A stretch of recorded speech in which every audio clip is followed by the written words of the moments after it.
아멘. 할렐루야. 오늘도 이른 아침 성전에 오르신 모든 분들에게 예수 그리스도의 은혜와 평강이, 또 영상으로 함께 하시는 성도님들에게도 동일한 은혜가 넘쳐나시기를 간절히 축원합니다. 오늘 말씀의 제목은 오직 그리스도에 속한 삶입니다. 오직 그리스도에 속한 삶. 바울은 고린도 교회의 상황을 듣고 편지를 쓰면서 자신이 처음 고린도에 방문하여 교회를 세웠던 때를 생각했습니다. 고린도라는 도시, 그 도시는 아가야 지방, 지금의 그리스 지역에 있던 도시였는데 폐허가 되었던 도시를 로마 제국이 다시 세워서 신도시이자 또 항구 도시로 만들었습니다. 그곳은 수많은 무역이 이루어졌던 곳이었는데 상상을 해보면 아마 다양한 인종이 모이고 또 매일 수많은 배들이 들어오고 나가며 또 새로운 물건들이 모이는 곳, 당연히 그에 따른 물질, 돈이 넘쳐나는 곳이었을 것입니다. 그런데 돈이란 것은 그 자체로 목적이 될 수 없습니다. 그것을 통해서 이룰 수 있는 것이 있어야 했습니다. 돈을 통해 부를 축적하고 좋은 집을 사고 많은 노예를 부리고 그 다음은 무엇을 추구해야 할까? 아니, 많은 돈을 축적하지 못하고 또 부자가 아니라고 해도 지금 내 수중에 다만 얼마만이라도 있다면 그것으로 무엇을 할 수 있을까? 고린도라는 이 도시 전체가 쾌락과 성적인 것을 추구하던 도시였습니다. 사람들의 만족을 이러한 것들로 채워주고자 했던 것입니다. 당시 고린도에는 아크로고린트라는 산이 있었는데 이 산은 화산 폭발로 만들어진 산이었습니다. 날씨가 좋은 날에는 아테네에서도 보이는 곳이었습니다. 그 정상에는 넓고 평평한 곳이 있었는데 로마 제국은 그곳에 아프로디테 신전을 세워놨습니다. 아프로디테는 고대 그리스에서 성욕과 또 다산의 여신이었습니다. 그 신전에만 해도 1000명이 넘는 여사제들이 있었는데 그들은 성적인 관계를 통해서 제사를 하고 또 많은 사람들을 현혹시켰던 그런 일들을 했습니다. 뿐만이 아닙니다. 산 아래서부터 산 정상까지 사창가가 즐비했고 또 당시에 고린도는 동성연애로도 또 유명한 곳이었습니다. 그리고 이 길에는 신전에 바쳐진 고기를 파는 시장이 있었습니다. 쾌락의 문제는 먹고 사는 문제와 연결되어 타락이 아닌 도시, 문제라고 생각될 만한 것이 오히려 신선한 경험, 신선한 기쁨이 되는 것. 아침이 되면 밤의 타락은 모두 잊혀지고 모든 것이 아름답고 잘 정비된 도시에 가려지는 그러한 곳이었던 것입니다. 그러나 바울에게는 이 고린도는 멀리서 보면 반짝반짝 빛나는 아름다운 도시지만 가까이 가서 보면 볼수록 온갖 추함과 더러움이 가득한 곳이었습니다. 왜 하나님은 바울을 고린도로 인도하셨을까요? 복음의 불모지, 복음이 전혀 들어갈 것 같지 않았던 이 고린도. 그러나 그 땅도 하나님이 사랑하시는 곳이며 복음이 꼭 필요한 것이기 때문에 하나님은 바울을 그곳으로 인도하시고 또 그곳에서 교회를 세우게 하셨던 것입니다. 그런데 문제는 하나님의 뜻을 따라 복음을 전하고 교회를 세웠는데 이 교회가 쉽게 부흥하지 않았다는 것입니다. 우리도 때로는 기도하고 준비한 일인데도 실패를 경험할 때가 있습니다. 좋은 결과를 불러오지 못할 때가 있다는 것입니다. 그럼에도 불구하고 실망하거나 낙심하지 말 것은 하나님의 뜻을 따라 행했다면 모든 것을 하나님이 책임져 주신다는 것입니다. 하지만 하나님께 모든 책임을 넘기기 전에 혹시 뭔가 내게 문제가 있는 것은 아닌가, 그 안에 인간적인 생각이나 욕심이 있지는 않은가 점검해보고 돌아봐야 합니다. 바울은 고린도 교회가 분쟁이 멈추지 않고 부흥이 되지 않는 것, 그 이유가 무엇일까? 자신이 고린도에서 경험했던 것들, 그리고 고린도 교회의 현재 상황에 대한 보고를 듣고 난 후에 기도하면서 어떻게 하면 고린도 교회가 하나님이 원하시는 교회가 될 수 있을지 편지를 쓴 것입니다. 그리고 오늘 본문 3장에는 특별히 교회 지도자들을 통해서 그들이 하나가 될 수 있는 방법은 무엇인지, 지도자들이 어떤 마음을 품어야 하는지 말씀하고 있습니다. 먼저 오늘 본문을 크게 세 부분으로 나눠보면 1절부터 4절까지는 교회 내의 분쟁과 분열에 대한 말씀입니다. 그들이 복음을 받아들이고도 여전히 육신에 속해 있었기 때문에 세상적인 가치를 따르고 또 세상적인 방법으로 교회 안에서 인간관계를 맺었기 때문에 분열과 분쟁이 멈추지 않는다는 것입니다.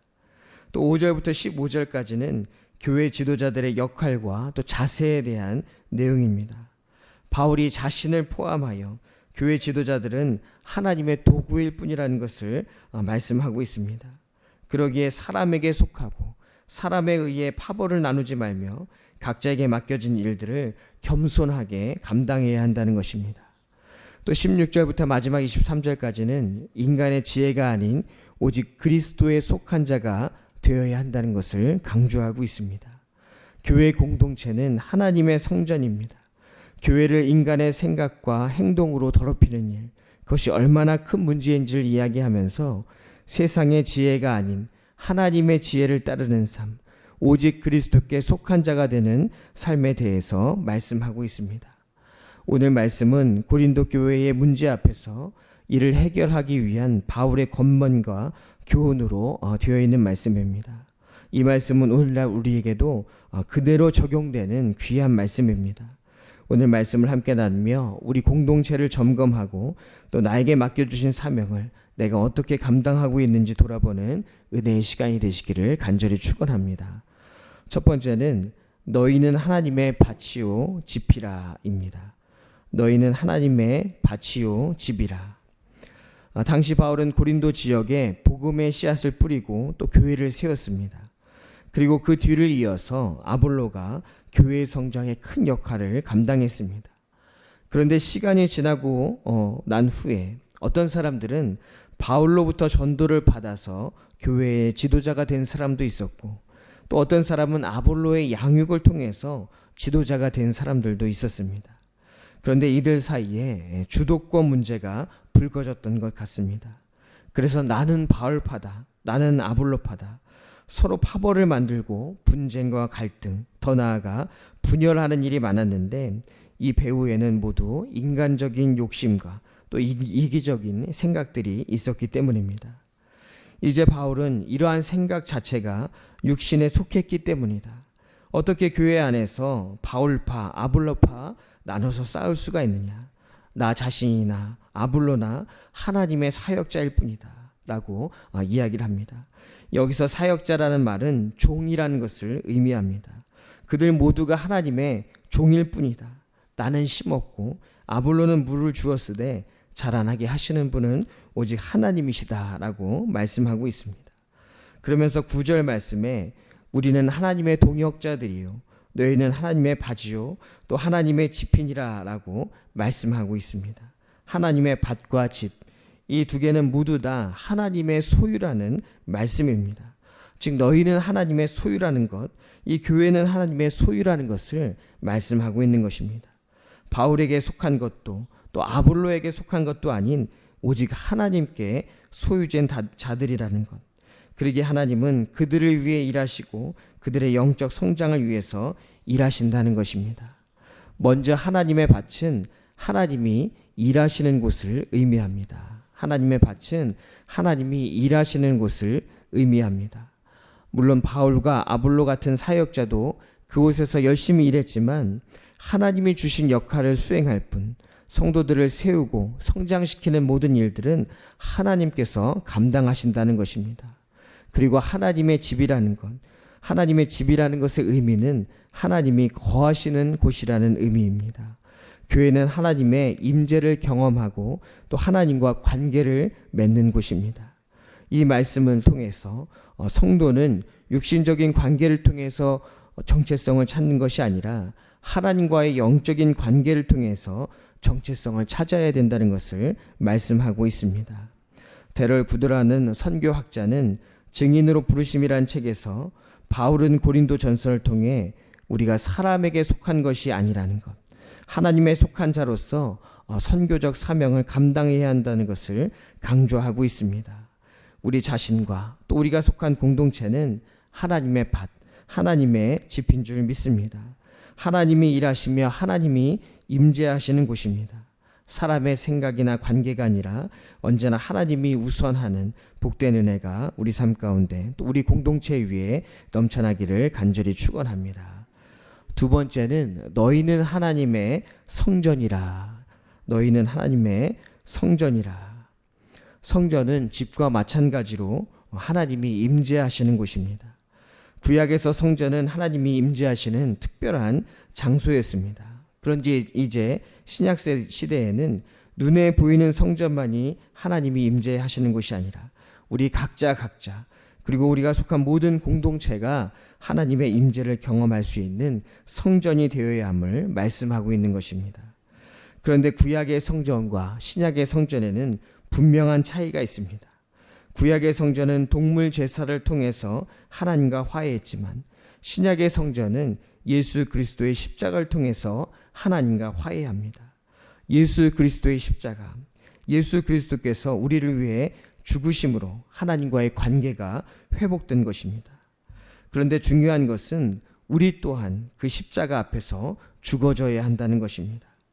고린도 교회가 분열과 갈등 가운데 있었던 이유는 그들이 복음이 무엇인지도 알았고 또 성령도 체험했지만 겉으로는 방언도 하고 치유의 능력도 있었지만 그들 안에 십자가 앞에서 완전히 죽어지는 그 체험이 없었다는 것입니다.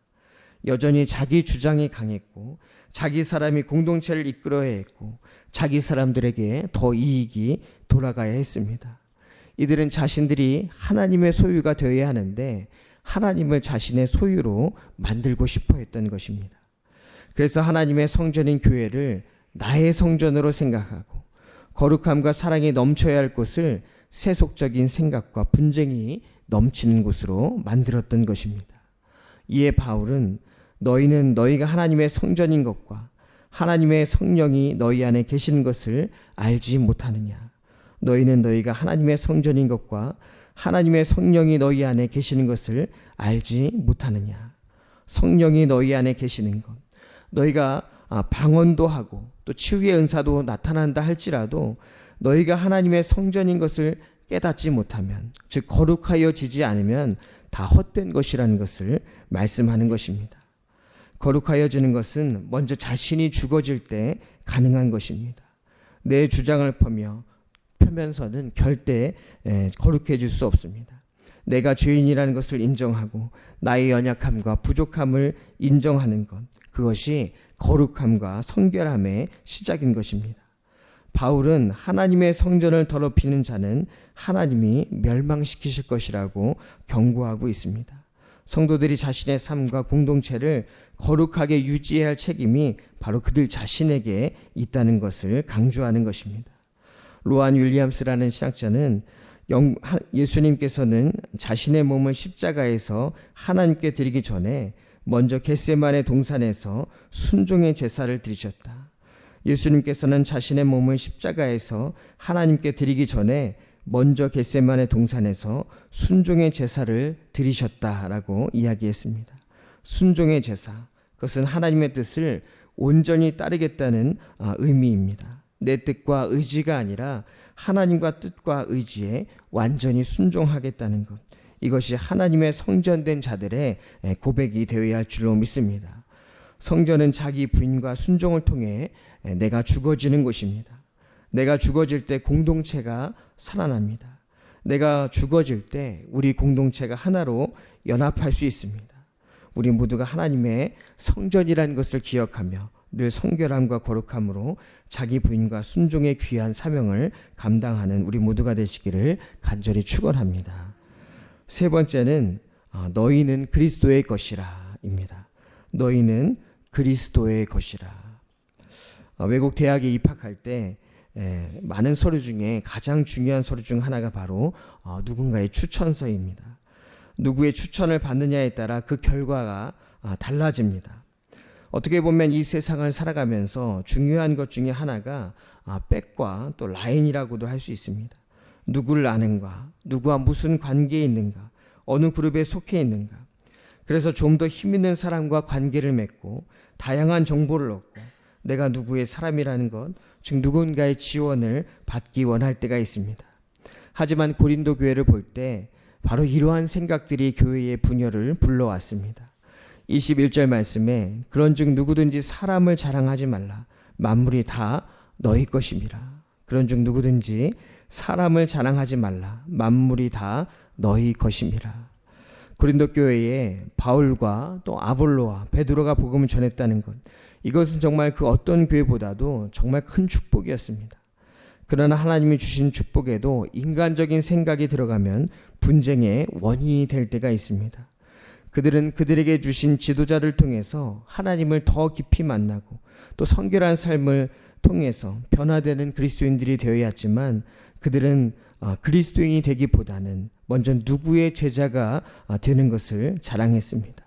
그리스도의 제자가 아니라 바울의 제자, 아볼로의 제자, 베드로의 제자가 되는 것을 더 중요하게 생각했다는 것입니다.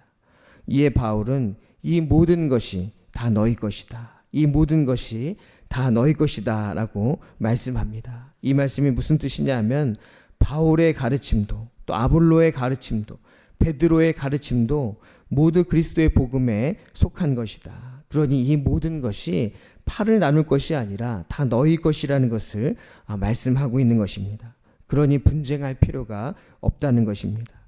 22절에 바울이나 아볼로나 게바나 세계나 생명이나 사망이나 지금 것이나 장래 것이나 다 너희 것이요 라고 말씀합니다. 우리 주님께서 우리에게 이 모든 것을 주셨다는 것입니다.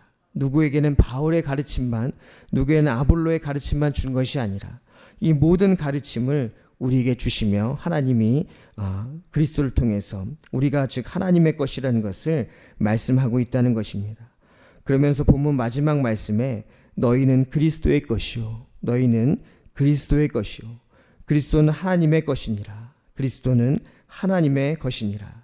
세상 기준이나 유행에 휘둘리지 말고 사람 바라보지 말고 오직 그리스도를 바라보라고 말씀하시는 것입니다. 영성학자인 헨리 나우에는 기도할 때 때로는 만족하지 못할 때도 있고 또 모든 기도에 응답을 경험하지 못할 때도 있다. 그러나 기도할 때 만족을 얻는 것보다 중요한 것은 하나님을 신뢰하는 것이다 라고 이야기했습니다. 우리가 기도할 때 우리가 그리스도의 것이 될 뿐만 아니라 그리스도는 하나님 것이라, 즉 그리스도를 통해서 하나님의 은혜와 평강을 누리게 된다는 것입니다. 그러기에 그리스도의 것이요, 내가 그리스도에게 속해 있다는 것, 그것은 곧 우리의 영혼이 그리스도의 것이라는 것을 말씀하는 것입니다. 우리는 하나님의 밭과 집이요, 또 우리는 하나님의 성전이요, 우리는 그리스도의 것이요. 이것을 늘 깊이 묵상하며 하나님의 임재를 경험하는 삶, 또 날마다 성결해지는 거룩한 삶, 또 하나님께 소유된 백성의 삶을 살아가는 은혜가 우리 안에 충만하시기를 간절히 축원합니다. 기도하겠습니다. 사랑해 주님, 감사를 드립니다. 우리를 그리스도에 속한 자로 불러주신 주님, 세상을 살아가며 사람을 의지하고 세상의 힘과 방법을 의지할 때가 있사오나 오직 하나님의 사람으로 그리스도에 속한 자로 살아갈 수 있는 용기와 결단을 할 수 있도록 더하여 주시옵소서. 우리가 속한 공동체가 분열과 갈등이 아닌 사랑으로 연합하는 공동체가 되게 하시고 거룩하고 선결한 공동체가 될 수 있도록 늘 인도하여 주시옵소서. 또한 우리의 삶이 언제나 하나님의 임재를 경험하며 하나님의 소유된 백성이 되는 복된 삶이 되게 하여 주시옵소서. 오늘 이 시간 간절한 소원들과 함께 드린 귀한 예물이 있습니다. 이 예물 위에 하늘에 속한 신령한 복과 땅에 속한 기름진 축복이 넘쳐나게 하여 주옵시고 하나님의 선하신 뜻 가운데 모든 기도의 제목이 응답되게 하여 주시옵소서. 기도로 하루를 시작하오니 성령님께서 동행해 주시는 복된 하루가 될 줄 믿사오며 살아계신 우리 주 예수 그리스도의 이름으로 간절히 기도하옵나이다. 아멘.